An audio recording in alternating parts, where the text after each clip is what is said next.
FM 95.4. Let's talk.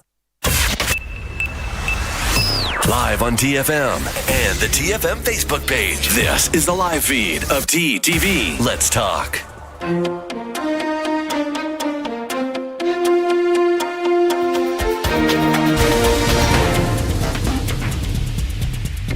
Hello and welcome to the Midday Update. These are the top headlines from our newsroom today. The first batch of the Oxford vaccine to reach Oman within a week, according to the Minister of Health. Omanization in private sectors in the Sultanate. London Arab Weekly praises Omanization decision.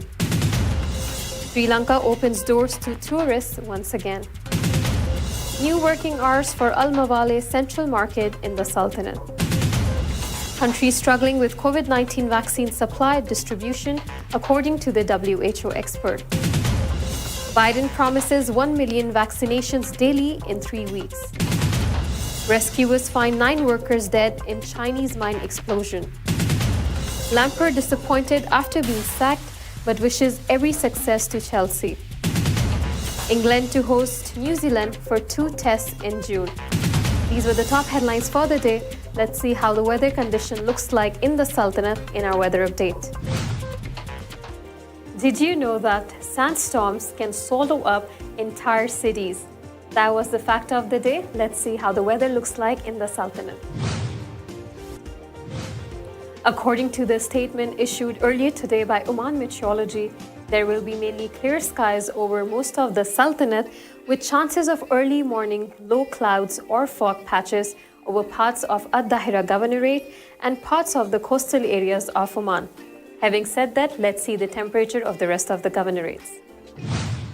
Muscat will be partly cloudy with temperatures between 24 to 16 degrees Celsius.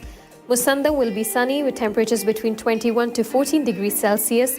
North Al Batina will be partly cloudy with temperatures between 24 to 15 degrees Celsius. South Al Batina will be sunny with temperatures between 25 to 16 degrees Celsius. Al Buraimi will also be sunny with temperatures between 25 to 16 degrees Celsius. Al Dahira will also be sunny with temperatures between 26 to 15 degrees Celsius. Al Dakhliya will be sunny with temperatures between 26 to 15 degrees Celsius. North Al Sharqiya will also be sunny with temperatures between 27 to 15 degrees Celsius. South Al Sharqiya will be partly cloudy with temperatures between 23 to 16 degrees Celsius. Al Wusta will also be partly cloudy with temperatures between 27 to 17 degrees Celsius. And lastly, Dhofar will also be partly cloudy with temperatures between 24 to 14 degrees Celsius. Welcome back to TTV. You're watching Midday Update. Now, before we get into the details of the local stories for the day, let's see how the COVID-19 situation looks like in the Sultanate today. The Ministry of Health officials has announced the registration of 2 death cases due to coronavirus in the country. This has taken the total death toll in the Sultanate to 1,524.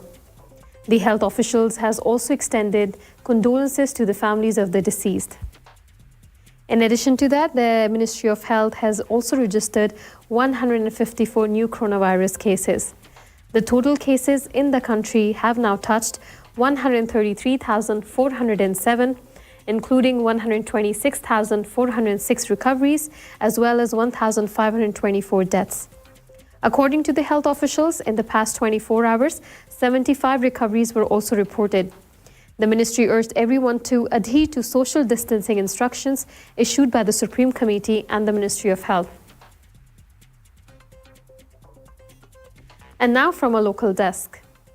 The Minister of Health confirmed before the Shura Council that 100,000 doses of Oxford vaccine have been booked and will arrive to the Sultanate within a week.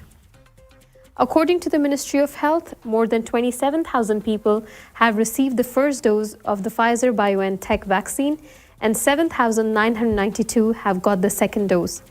Ahmed bin Mohammed Al Saidi, Minister of Health, said in a statement in front of the Shura Council that the Sultanate will not import any medicine without ensuring that the medicine is safe, and the Sultanate is in compliance with health standards and requirements, and the lives of its citizens are the most important. In order to ensure that the Sultanate obtains the required quantities and quality, Several consultation and negotiation channels have been opened through the channels of the Global Alliance for Vaccines and the channel of direct negotiation with the vaccine manufacturers. Since mid-October, the rate of positive cases has dropped in the Sultanate, but it is likely to increase, Oman's Minister of Health said on Sunday. The Minister of Health added in his speech in front of the Shura Council members that the number of infections is likely to increase considering the continuation of the pandemic globally. On the other hand, the use of non-pharmacological interventions such as bans, closure of activities and borders has become a major challenge for states and governments. The last update of the data indicated a significant decrease in the number of infections, deaths, and rates of positive results for COVID-19 since mid-October 2020, the minister added. Locally, the number of COVID-19 cases from the beginning of the pandemic to date has reached more than 133,407 confirmed cases, with 1,524 COVID-19 related deaths. The minister stressed that the solution for the next stage are limited to strengthening social and institutional preventive measures such as physical distancing, wearing masks, and hand hygiene in order to live safely with the pandemic until the vaccination to target groups in the Sultanate is completed according to the established plan.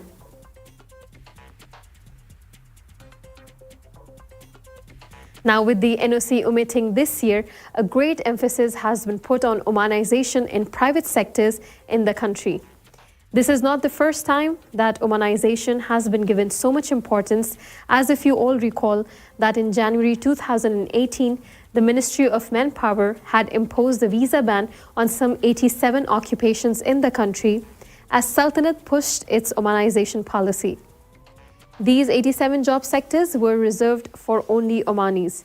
The ban was initially meant to continue for a period of 6 months, but it further extended in July 2018 for the second time and again in February 2019 for the third time.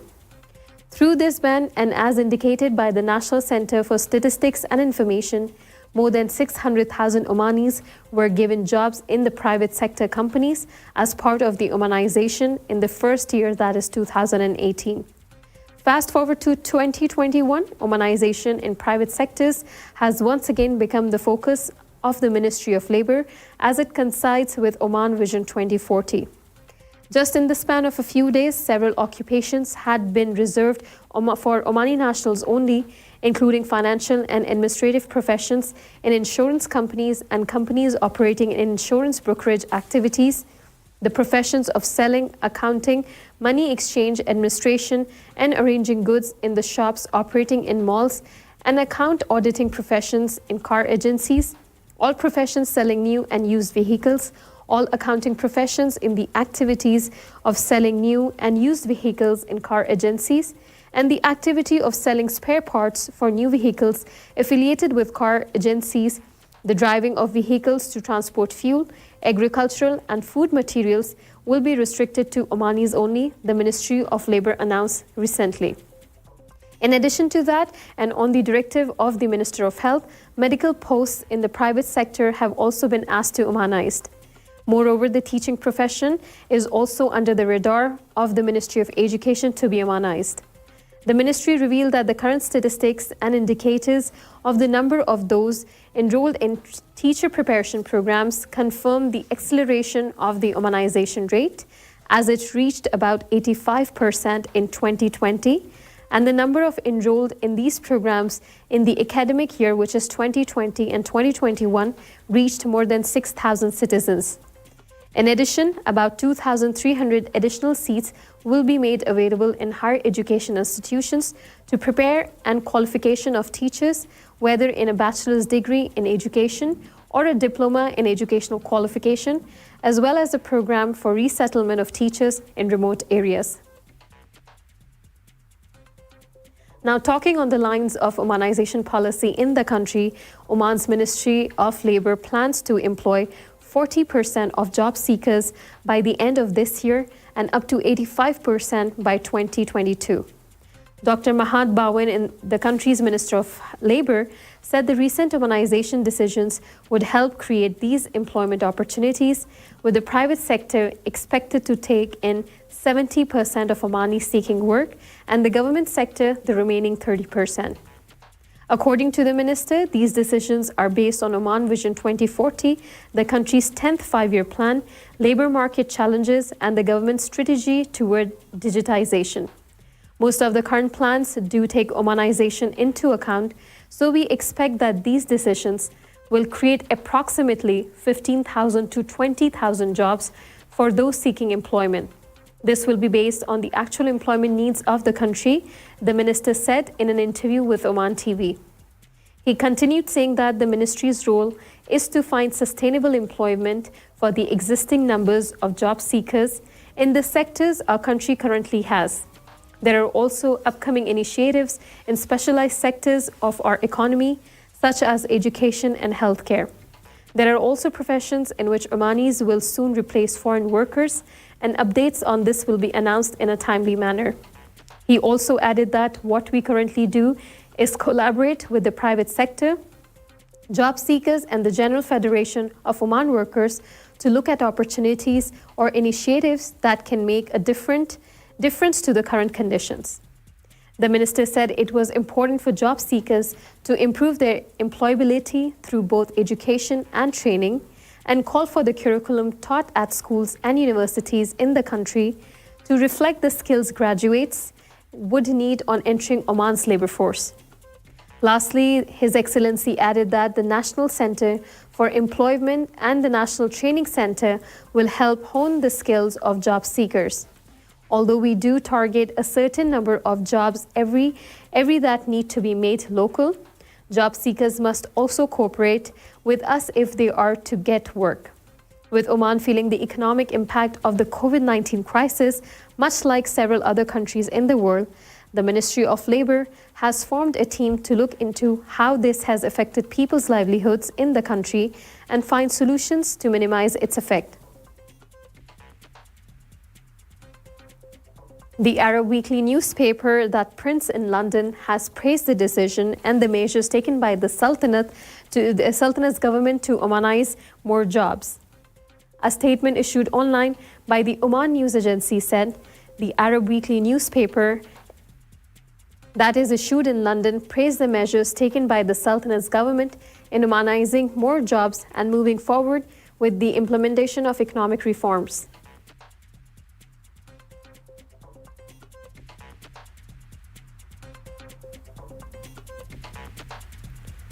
The newspaper said in a report that the Sultanate's government is seeking to revitalize the economy and open the job market to Omani citizens. The newspaper considered that the Omanization policy carried out by the Sultanate will not affect foreign private companies and foreign investors in view of the economic advantages and incentives that these companies enjoy in the Sultanate, stressing that the Sultanate's political environment provides foreign companies with security and stability, the statement added.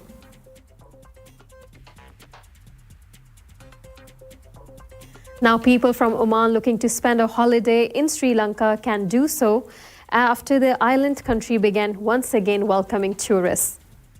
Owing to the coronavirus pandemic, Sri Lanka had stopped all leisure travel to the country for a period of 10 months, and measures have been put into effect to test visitors for the disease. Up to 2,500 tourists will be allowed into Sri Lanka each day. While applying for a tourist visa online, travelers now have to pay $40, which is about 15.5 Omani riyals per PCR test for up to 3 swab tests, depending on the length of stay, and $12, which is about 5 Omani riyals for mandatory COVID-19 insurance of up to $50,000, valid for 1 month. Another requirement is an advance booking at one or more of 52 properties certified as Level 1 hotels under the Sri Lankan government's Safe and Secure scheme, said Amir Ajwad, who's the ambassador of Sri Lanka to Oman. He continued saying that these lodgings will be used exclusively by foreign travelers during the first 14 days of their visit. All Level 1 hotels are located outside Colombo and include properties run by leading hospitality brands.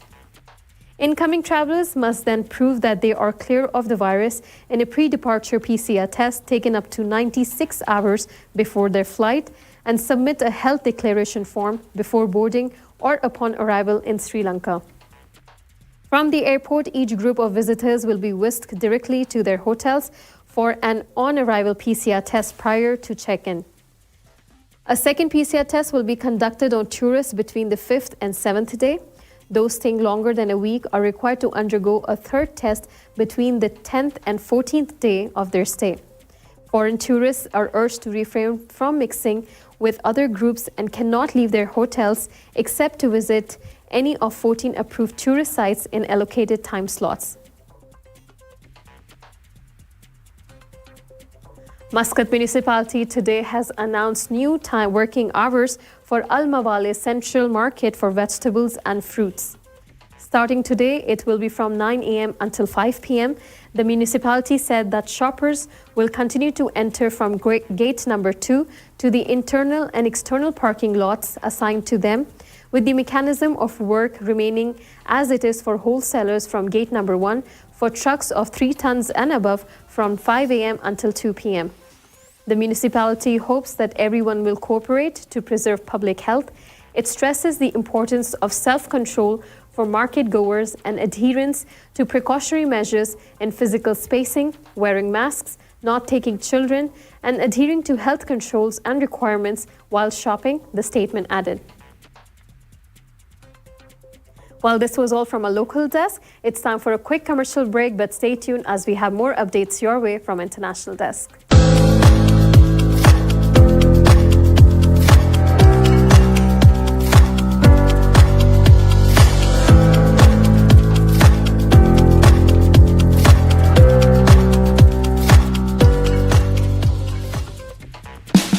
Oman's largest online supermarket now has no minimum order limit.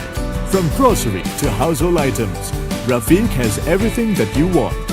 Enjoy worry-free shopping with over 8,000 products to choose from and get it delivered straight to your doorstep. Rafiq, you order, we deliver. It's about time we kicked COVID-19 out of our lives.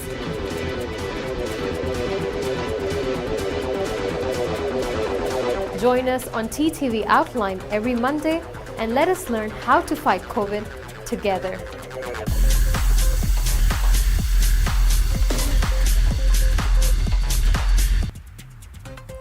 Welcome back to TTV. You're watching Midday Update. And now from International Desk. All countries are having issues with the supply and distribution of vaccines against COVID-19, said Mike Ryan, the executive director of the World Health Organization's Health Emergencies Program, on Monday. All countries are struggling with the issue of getting the vaccine and then deciding the scheduling and whether they go for giving one dose to everybody and then trying to delay the second dose a little, Ryan said at a press conference. This statement comes as the drug makers around the world, including Pfizer and AstraZeneca, have run into production woes and had to reduce deliveries of the coronavirus vaccine, Sputnik reported. Speaking at the same press briefing, Director General Tedros said that the WHO expects the world's coronavirus case total to surge past 100 million this week. 1 year ago today, fewer than 1,500 cases of COVID-19 had been reported to the World Health Organization, including just 20 cases outside China. This week, we expect to reach 100 million reported cases, Tedros said. He further said that people should continue to adhere to precautionary measures to impede the spread of the coronavirus until the majority of the global population was vaccinated. There is so much all we can do to navigate our way out of this pandemic while we all wait our turn to be vaccinated. Physical distancing, avoiding crowds, masks, hand hygiene, ventilation, and more. You might be sick of hearing it, you might be sick of doing it, but this virus is not sick of us, the WHO chief added. The global number of COVID-19 cases reached 98,794,942, with a cumulative death total rising to 2,124,193, according to the WHO data. Now, US President Joe Biden told reporters that in 3 weeks, the country will be able to perform 1 million vaccinations a day with the potential of reaching 1.5 million. Biden said at a press conference briefing that he's quite confident that he will be in a position within the next 3 weeks or so to be vaccinating people at the range of 1 million a day and in excess of that. The US president clarified that he was referring to the number of daily inoculations since vaccines approved in the United States require 2 shots per person with an interval of a couple of weeks. He said that I think we may be able to get to 1.5 million a day rather than 1 million a day, but we have to meet the goal of 1 million a day. Moreover, he said that US will be well on its way to herd immunity from the coronavirus by this summer. He further said that the US public should be able to have more access to coronavirus vaccines by the summer. The United States has reported more than 25 million positive cases and more than 420,000 coronavirus-related deaths as of Monday afternoon, according to Johns Hopkins University.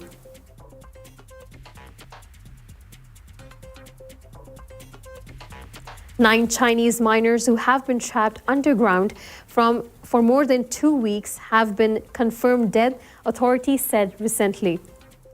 It comes after Sunday's rescue of 11 gold mine workers who were part of a group of 22 trapped after an explosion at the Hushan mine in China's eastern Shandong province on January 10th. From Sunday afternoon to this afternoon, rescue workers have not stopped searching and found a further 9 trapped miners who unfortunately all died, the mayor of Yantai City told journalists on Monday. On Thursday, officials said it could take another 2 weeks to clear severe blockages before they could drill shifts to reach the remaining men. But rescuers cleared an air ventilation shaft on Sunday and were able to free them earlier than expected. Authorities have detained the mine's managers because they waited more than a day to report the explosion. Safety has improved in Chinese mines in recent years. However, accidents and deaths are still common as several mines cut corners on measures. It's time for a quick commercial break, but stay tuned for more updates from a sports desk.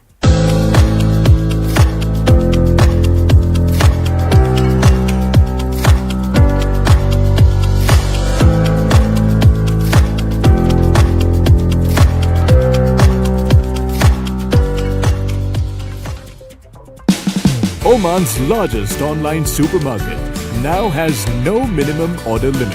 From grocery to household items, Rafiq has everything that you want. Enjoy worry-free shopping with over 8,000 products to choose from and get it delivered straight to your doorstep. Rafiq, you order, we deliver. It's about time we kicked COVID-19 out of our lives.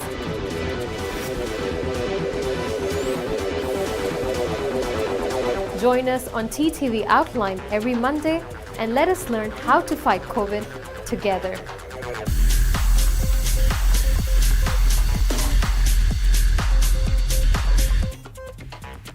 Welcome back to TTV. You're watching Midday Update. Now from a sports desk. After being sacked as the head coach of Chelsea, Frank Lampard today said that it was a privilege for him to manage the club, while admitting that he's disappointed not to have had the time this season to take the club forward. Chelsea parted ways with Lampard on Monday. Chelsea Football Club have today parted company with head coach Frank Lampard. This has been a very difficult decision and not one that the owner and the board have taken lightly, the clubs had said in a statement. It added that we are grateful to Frank for what he has achieved in his time as head coach of the club. However, recent results and performances have not met the club's expectations, leaving the club mid-table without any clear path to sustained improvement.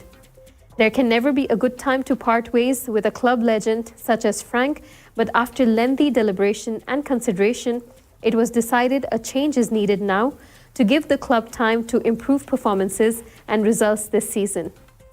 Lampard took to Instagram to share a post in which he also thanked the fans for their incredible support and wished for the club's success. The club has not yet announced Lampard's successor. The club is currently at the 9th spot in Premier League 2020-2021 standings with 29 points from 19 matches. The side will next take on Wolves on Wednesday. England and Wales Cricket Board, commonly known as ECB, on Monday confirmed that England will start their home international summer with a two-match test series against New Zealand commencing from June 2nd.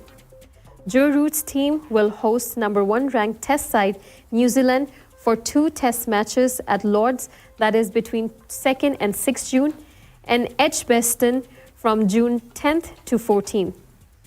England will also play a 3-match T20I series against Sri Lanka at Sophia Gardens on June 23rd and June 24th, and the final T20I will be played at the Ageas Bowl on June 26th. These matches will precede the already announced 3-match Royal London series against Sri Lanka, which starts from June 29. Planning for the England visually impaired team's Ashes series against Australia remains subject to COVID-19 assessments, ECB said. England are currently playing a 2-match test series in Sri Lanka. After that, England are set to lock horns with India in 4 tests, 5 T20Is and 3 ODIs. The first test is set to begin in Chennai on February 5th. With this news, we have come to the end of the episode for today, but stay tuned as we'll be back again tomorrow at 2 p.m. with more updates and latest news your way. Keep watching TTV. You've just heard the live feed from the TTV studios on TFM 95.4. Let's talk.